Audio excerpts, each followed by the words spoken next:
Salut les amis, j'espère que vous allez bien. Pour ceux qui ne me connaissent pas, moi je m'appelle Fété et aujourd'hui on va parler d'un sujet très crucial qu'on n'en parle jamais trop dans la société, qui est le respect. Et ne vous inquiétez pas, je ne suis pas toute seule. Je suis avec un gars qui a beaucoup d'expérience dans ce domaine, qui est mon oncle. Bonsoir oncle. Bonsoir ma nièce. Pour ceux qui ne me connaissent pas, moi c'est El Sanda et très ravi de passer ce moment avec vous.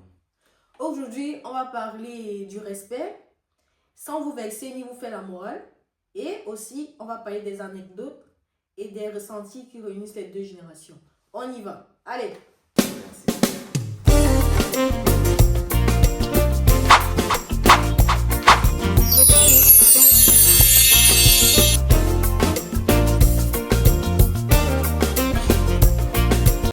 Oncle, est-ce que tu as l'impression que les jeunes d'aujourd'hui respectent moins les anciens d'aujourd'hui? Honnêtement, à mon temps, les jeunes essayaient de saluer les grands qu'ils rencontraient dans les rues, les écoutaient. Un jeune ne pouvait pas se permettre de parler quand un aîné parlait. Mais aujourd'hui, quand tu rencontres un jeune dans la rue, il est prêt même à te bousculer et même pas te demander excuse. C'est vrai, mais est-ce que tu penses que c'est une question de société ou bien d'éducation? On peut dire les deux. Déjà, l'éducation a tellement changé. OK? Et, et aujourd'hui, les jeunes veulent devenir des égaux des aînés. Aussi très tôt, ils veulent être des égaux des aînés.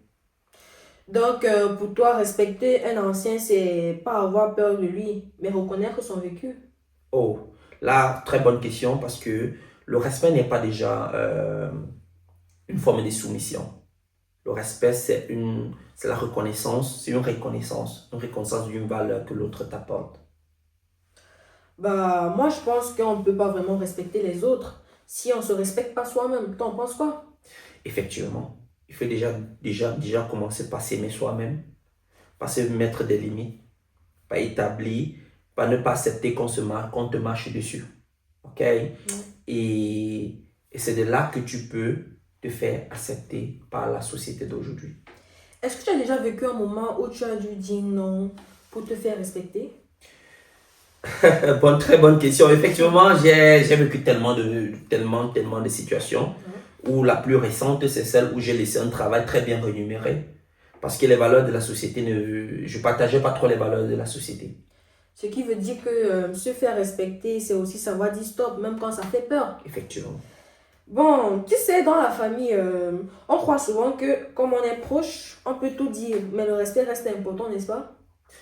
Effectivement, il faut être très très prudent dans la société, dans la famille parce que parfois on tombe dans le piège de parler également à cause de la familiarité. On tombe dans le piège de parler très mal à notre propre frère ou à notre propre sœur. Et pourtant, à l'extérieur, aux inconnus, on prend la peine de bien contrôler ce qu'on leur dit.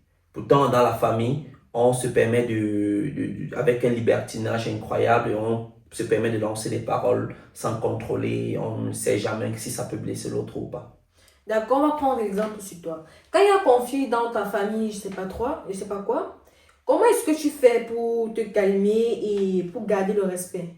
Moi, généralement, j'essaye de prendre du recul. Ouais. Je prends une soupe de respiration Mhm. et je me rappelle toujours que l'autre que j'ai blessé ou bien l'autre qui est fâché, que je ne m'entends pas avec la personne, c'est mon frère et que je l'aime. Tu vois un peu?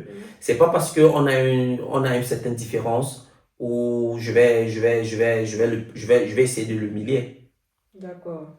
Toi qui as vécu plusieurs époques, tu trouves que la société est plus ou moins respectueuse qu'avant? Honnêtement, avant, il y avait tellement de règles. Ouais. Aujourd'hui, il y a plus de liberté. Tu vois un peu? Et qui dit liberté dit disparition des règles. Mais sur les réseaux, c'est très flagrant parce que les gens critiquent et jugent les gens sans filtre. Effectivement, il faudrait savoir que parfois aussi, le respect aussi, c'est savoir se taire quand il le faut. Et ne pas toujours donner son point de vue. Exactement. Exactement. Et pour finir, franchement, mon oncle, je te remercie parce que grâce à cette discussion, on a appris que le respect, ce n'est pas juste une règle écrite, mais une attitude et une énergie. Effectivement, ça commence par soi-même. Si tu veux un monde plus respectueux, sois le toi-même. Et vous, n'oubliez pas de nous dire en commentaire ce que vous en pensez du respect. Et n'oubliez pas de liker, partager la vidéo. Et aussi, nous devons remercier mon oncle qui est juste là à côté de moi parce que grâce à lui, déjà que c'est un homme respectueux, nous avons beaucoup appris avec lui aujourd'hui. Merci pour ce moment de partage. Si mes deux, trois conseils pourront aider un jeune à devenir plus respectueux dans la société parce que c'est en train de vraiment entrer dans une décadence incroyable. Et n'oubliez pas de vous abonner. Ciao, ciao. Merci.